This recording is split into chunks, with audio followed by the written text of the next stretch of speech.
వరంగల్లోని Kakatiya university ఆడిటోరియంలో మేధో మదనం కార్యక్రమం నిర్వహించారు. తెలంగాణ రాష్ట్ర ముఖ్యమంత్రి కల్వకుంట్ల చంద్రశేఖరరావు దళిత సాధికారతపై ప్రవేశపెట్టిన సీఎం దళిత సాధికార పథకంపై నిర్వహించిన ఈ కార్యక్రమంలో వరంగల్ పార్లమెంటు సభ్యులు పసునూరు దయాకర్, ప్రభుత్వ చీఫ్ విప్ దాస్యం వినయ్ భాస్కర్, కాకతీయ విశ్వవిద్యాలయ అధ్యాపకులు, విద్యార్థులు పెద్ద మొత్తంలో పాల్గొన్నారు.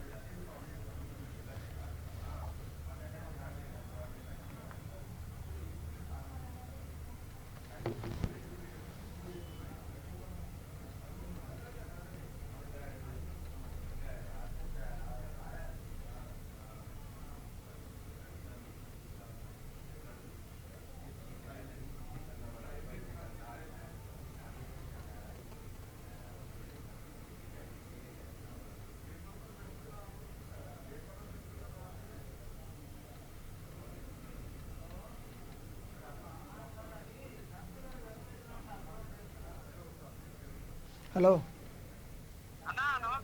సార్, అడిగిరా సార్ అన్నా?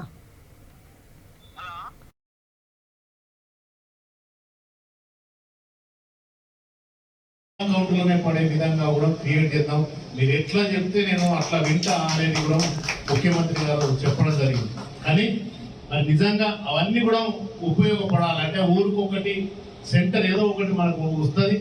మనం కూడా మరి ప్రభుత్వం మళ్ళా రివర్స్ కూడా ఏమి ఇవ్వడం అవసరం లేదు. 90% 100% అమౌంట్ ఇవ్వడమే, మళ్ళీ రిటర్న్ తీసుకోవడం ఏం లేదు. ఇక అంటే ఫ్రీగా ఇవ్వడం అంతే. ఇంతకుముందు ఇచ్చినట్టుగా 30%, 40% డిస్కౌంట్, సబ్సిడీ పెట్టి తీసుకునే పరిస్థితి కాదు. మరి మీకు మనకు 100% మళ్ళీ రిటర్న్ తీసుకునేది ఏముంటుంది. అది మనం కంపల్సరీ బాగుపడాలి. అట్లా విడతల వారిగా ప్రతి సంవత్సరం కూడా మరి విడతల వారిగా ఇచ్చి ఆదుకోవాలనే ఆలోచన మరి గౌరవ ముఖ్యమంత్రి గారు మరి చెప్పడం జరిగింది. మనందరం కూడా మరి దీన్ని సద్వినియోగం చేసుకోవాలి.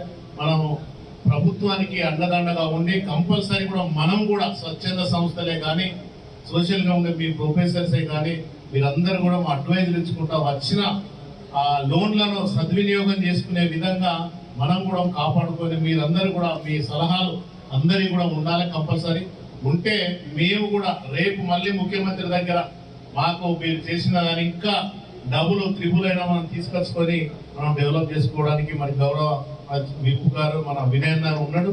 మేమందరం కూడా కలిసి మరి ప్రభుత్వం దగ్గర కేసీఆర్కు మీరు చెప్పిన సూచనలన్నీ విని మరి మళ్ళీ ఒకసారి సీఎం 2-3 సార్లునైనా మనం కలుద్దాం, ఇంకా ఎన్ని గంటలైనా చర్చిస్తామని చెప్పడం జరిగింది. కంపల్సరీ మీరు చెప్పిన సూచనలన్నీ కూడా మేము మళ్ళీ సీఎం గారికి చెప్పే ప్రయత్నం చేస్తాం.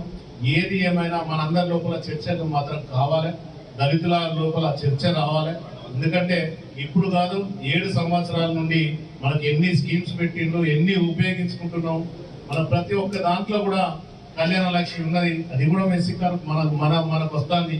లేకుంటే దళితులకు ఏది ఆసరా పెన్షన్ లేదని అది కూడా మనకు వస్తుంది. అవన్నీ కూడా వస్తున్నాయి. ప్రత్యేకంగా కంపల్సరీ ఒకటి దళితులకు ఇంకొక పెద్ద ప్యాకేజ్ పెట్టి ఇవ్వాలనే ఆలోచనతోటి గౌరవ ముఖ్యమంత్రి గారు మంచి నిర్ణయం తీసుకునేది చేస్తుంది. కాబట్టి మనందరం కూడా ఉపయోగించుకోవాలని కోరుకుంటూ ఈ సమయం ఇచ్చిన మరి ప్రొఫెసర్సే కానీ మేధావులే కానీ మరి అందరికీ కూడా పేరున మరి నమస్కారాలు తెలియజేసుకుంటూ నేను ముగించుకుంటున్నాను. కూడా వృధా కాకుండా మీ అకౌంట్లోనే పడే విధంగా కూడా క్రియేట్ చేద్దాం. మీరు ఎట్లా చెప్తే నేను అట్లా